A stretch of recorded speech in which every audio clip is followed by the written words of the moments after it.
weeks help when you're coming into playing a guy who doesn't really have a lot of film and, you know, looks similar to what you faced the last couple of weeks? I'd say, I mean, we had a teammate just like Robbie Ashford, to be specific. So we practice against, you know, that type of quarterback.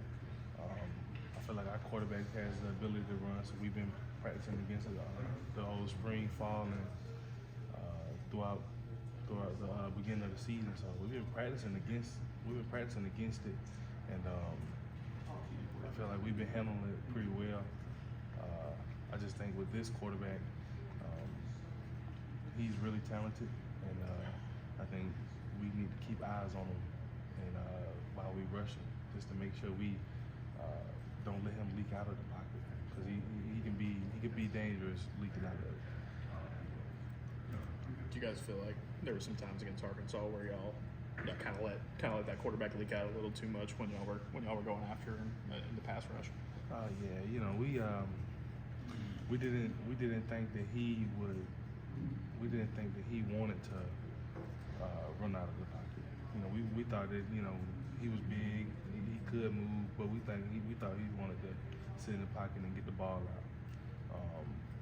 You know, he showed everybody that he could move at Boise State, where he came from. So the couple of games that he played at Arkansas, you know, he kind of stayed in, and, you know, looks like he wanted to show people that he could throw the ball, which, I mean, he's a pretty good passer. So, you know, we try to get a little saucy with it, and, you know, just go get to him. But you know, we open up too many lanes for him to see. And, I mean, those bigger lanes, I mean, it's hard not to take them. Oklahoma has a younger O-line. They've struggled at times this year. I know you want to get after the quarterback every week, but do you feel like this is a good opportunity for you guys to really do that this week? Yeah, it's a really good opportunity, just because, I mean, they have some experienced guys on the right side, but and you got some inexperienced guys to the left. So, I mean, you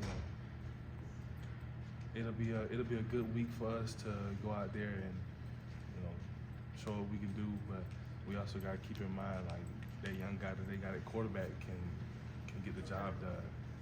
He can run, and we can't allow him to keep the game in his hands. We gotta force the game into ours. I'm sure it's been a big emphasis from y'all, the third and long plays against Arkansas. Just Durkin and your coaches, what's kind of their message about how to tighten that up moving forward?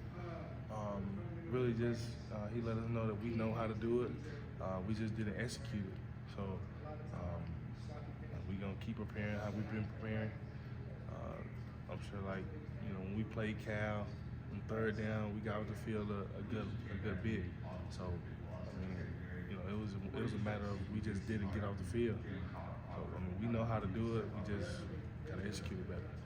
You guys have done a really good job of limiting other teams' running backs. I mean, Arkansas's running backs have been running wild and, you know, held them to 3 yards a carry. Just how do you feel like you guys have gotten off to this season as defensive line run stopping? Because I know a lot of people have questions about that heading into the year. We take pride in it. So taking pride in stopping the run is like our big thing. And then, you know, also when we stop the run, we get to go and rush the passer. That's ultimately what, you know, pass rushers and some D tackles like to do. So we have to take pride in the run. That's been our main focus throughout fall camp was, you know, we got to control the game up front. If we don't control the game up front and the game gets too wild, I mean, we can't do anything about it. You know, with the secondary, y'all had some injuries, some young guys back there. Do you guys take it upon yourselves as defensive front to help them out, you know, more knowing that they're going through some stuff back there? Yeah, rush and coverage go together. So, like, you know, we call it PB and J. I mean, you can't have one without the other. So yeah, we definitely try to take care of our secondary. We try to put them in the best positions possible. So you know, when we have the chance to get after the quarterback, we're gonna get after him. But you know, whenever we got to contain that guy for our DBs to be in the best position they can, that's what we're gonna do.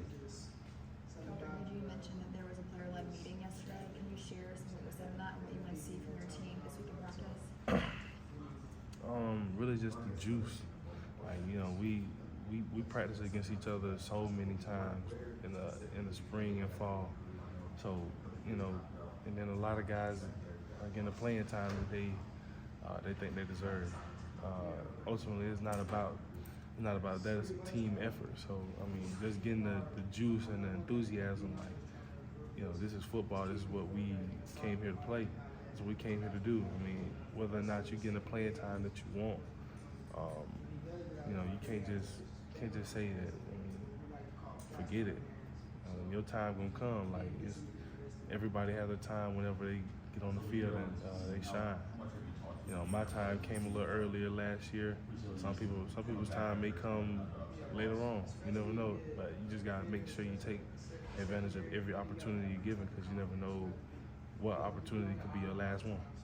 Have we seen a little bit of the juice or the confidence in the team kind of decrease after this past Saturday?